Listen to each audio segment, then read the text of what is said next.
स्वामी जी, आपका जो ये अध्यात्म विज्ञान है, आपने बहुत अच्छा खुलासा किया। सनातन सत्य को बताया, कुदरत, कुदरती रचना, कुदरत के कानून को बताया, और हमको इसमें बड़ा इंटरेस्ट आ रहा है। हमको इसमें पूरी श्रद्धा जम गई, हम इसको जानने लग गए हैं।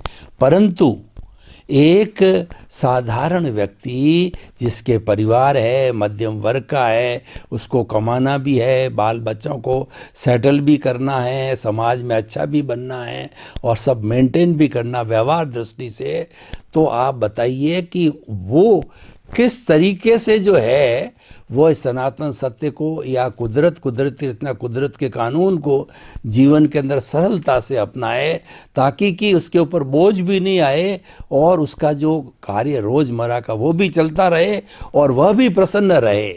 तो कुछ ऐसा नुस्खा दीजिए, ऐसा फॉर्मूला बताइए जो सामान्य लोग उसको ग्रहण करके अपने जीवन के अंदर संतुलन बिठा सके। सबसे बड़ी बात यह है, वास्तव में आध्यात्म विज्ञान की दृष्टि से हर इंसान को जीवन जीना एक आसान हो जाता है। अभी शब्द तो मैंने बोल दिया कि आसान हो जाता है, मगर कैसे और क्यों, ये सबसे बड़ी बात है। आज तक हमने शास्त्रों के माध्यम से, धर्मगुरुओं के माध्यम से और सामाजिक तौर के माध्यम से, सोशली भी हमने यही माना कि आखिर हम प्राकृतिक रूप से इंसान हैं और इसीलिए हमारा जो जीवन है मन वचन काया का वो सभ्य होना चाहिए, संस्कृत होना चाहिए, एक दूसरों के साथ मिला जुला होना चाहिए। हमारा व्यवहार भी मन वचन काया के माध्यम से अच्छा होना चाहिए, सामने वाले का भी अच्छा होना चाहिए, और जीवन में बाधा न आए या तो कम से कम आए, इसी के लिए हम अपने जीवन में सोच रहे हैं। वास्तव में ये बातें तब आती है जब आपकी दृष्टि में सेंटर पॉइंट है शरीर।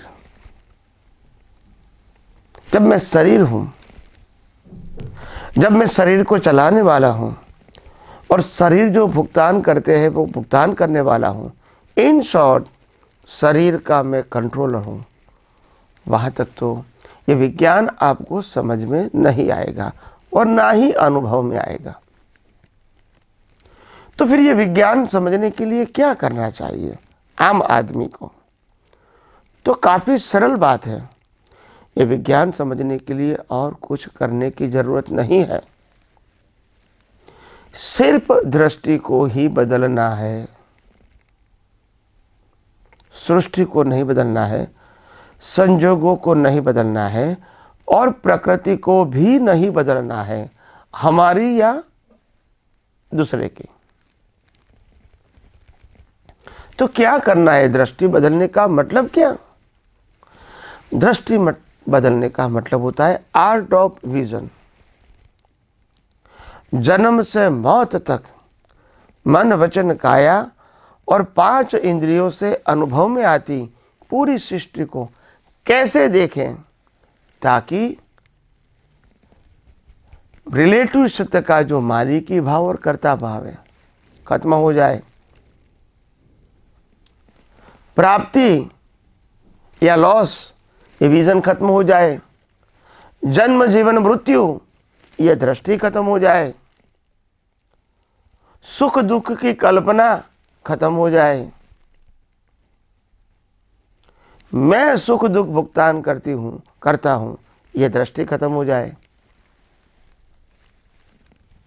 मेरा जन्म जीवन मृत्यु है ये दृष्टि खत्म हो जाए,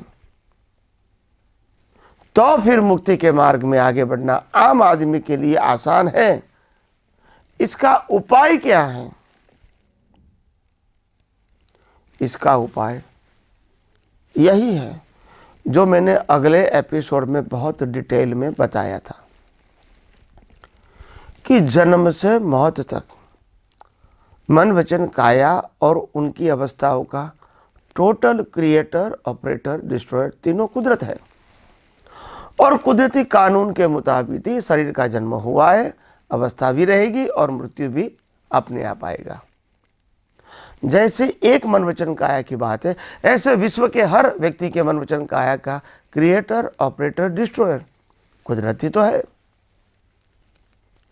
और दुनिया की कोई भी चीज ऐसी है नहीं है जिसके कोई व्यक्ति मालिक हो सकते हैं, क्योंकि कोई भी चीज कहो वो कुदरत की थी, है और रहेगी। हमारा मन वचन काया जो पंच महाभूतों से बना है वो भी तो कुदरत का है। हमारा जीवन जो हवा पानी खुराक से चलता है वो भी तो कुदरत का है। हमको जन्म होते ही माँ बाप, भाई बहन, पति पत्नी, बच्चे, परिवार, साधन, संपत्ति, सत्ता, सब कुछ मिलता है, वो भी तो कुदरत का है, क्योंकि हम भी छोड़ के जाएंगे और इस दुनिया में जितने भी पैदा हुए हैं वो सब कुछ छोड़ के ही गए। सत्ता कहो, संपत्ति कहो, साधन कहो, संबंध कहो, छोड़ के ही गए, क्योंकि आपका है नहीं ना, आप मानते हैं। यही तो अज्ञानता है। तो मैंने त्याग करने की बात नहीं कहा, कुदरती रचना देखो, ये मैं बात करना चाहता हूँ। मैंने कोई बात रिलेटिव सत्य की बात ग्रहण करने की बात करता हूँ, न रिलेटिव सत्य की बात कहो, साधन कहो, संबंध कहो, इसको त्याग करने की बात करता हूँ, मगर इसको कुदरती रचना से देखने की बात करता हूँ, कुदरती कानून से देखने की बात करता हूँ, कुदरती 6 तत्वों से देखने की बात करता हूँ। अगर आपकी दृष्टि ये 3 चीजें, कुदरत, कुदरती कानून और कुदरती रचना, जितना समझ पाएंगे वास्तव में प्रैक्टिकली, इतना आम आदमी भी आधि व्याधि उपाधि में समाधि अनुभूति कर सकते हैं। मन वचन काया की मालिक की भाव या कर्ता भाव खत्म करना मतलब देहाध्यास खत्म कर सकते हैं, चिंता मुक्त दशा अनुभव कर सकते हैं, क्योंकि कंट्रोल हमारा नहीं है। जन्म मरण से मुक्त रह सकते हैं, क्योंकि जन्म मरण तो प्रकृति का होता है, हमारा नहीं होता है। रिलेटिव सत्य का ज्ञान, अज्ञान, क्रिया, संबंध, साधन, संपत्ति सब कुदरत का है और कुदरत के पास ही रहेगा। तो इसमें राग द्वेष करने की कोई आवश्यकता नहीं है। अगर प्राप्त होता है तो आनंद करो और चला जाता है तो शोक करो, ये दोनों दृष्टि रहेगी ही नहीं,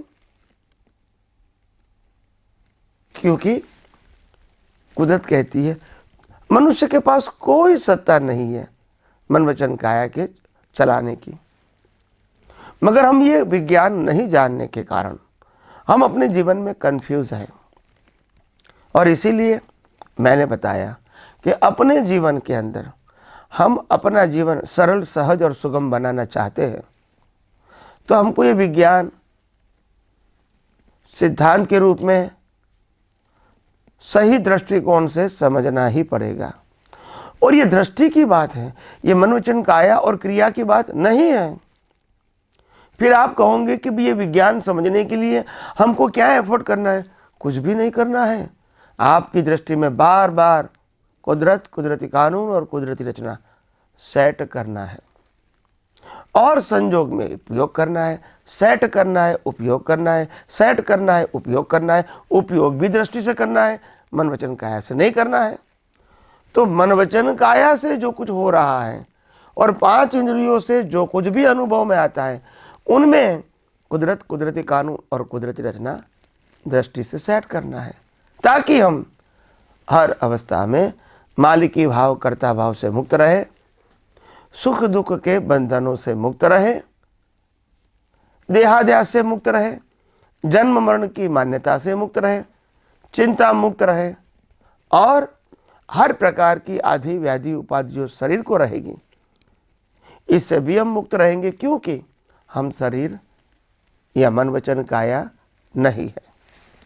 और इसीलिए किसी भी व्यक्ति को कोई भी परिस्थिति में ये विज्ञान को समझ के उपयोग करना इसीलिए आसान है, क्योंकि आध्यात्म विज्ञान वो दृष्टि की बात है, और आध्यात्म विज्ञान का पुरुषार्थ वो दृष्टि से होता है, और आध्यात्म विज्ञान में अनुभूति का मतलब भी दृष्टि है। समझना, उपयोग करना और अनुभव करना, तीनों दृष्टि की तो बात है। और इसीलिए कोई व्यक्ति इसको सामर्थ्यता से उपयोग करके अनुभव कर सकेगा या नहीं, वो कोई बाह्य अवस्थाओं के ऊपर अधीन नहीं है। मगर हाँ, व्यक्ति को खुद को ये विज्ञान यथार्थ रूप से सभी एंगलों से समझना पड़ेगा, इनकी वैल्यू करनी पड़ेगी, इसमें इंटरेस्ट लगाना पड़ेगा, दृष्टि से इसका उपयोग सही तरह करने का प्रयास करना पड़ेगा। और धीरे धीरे जैसे अनुभव की प्राप्ति होती जाएगी, वैसे वैसे मुक्तता का अनुभव आपको खुद को ही होगा। इसीलिए ये आध्यात्म विज्ञान में पुरुषार्थ के लिए कोई बाह्य क्रिया या फॉर्मेट की आवश्यकता नहीं है। तो आइए हम यही विज्ञान को और गौर दृष्टि से और डीप और शार्प समझने की कोशिश करें, ताकि हमारा जीवन आध्यात्म मार्ग में खूब आगे बढ़े। यही मेरी आप सबको शुभकामना है।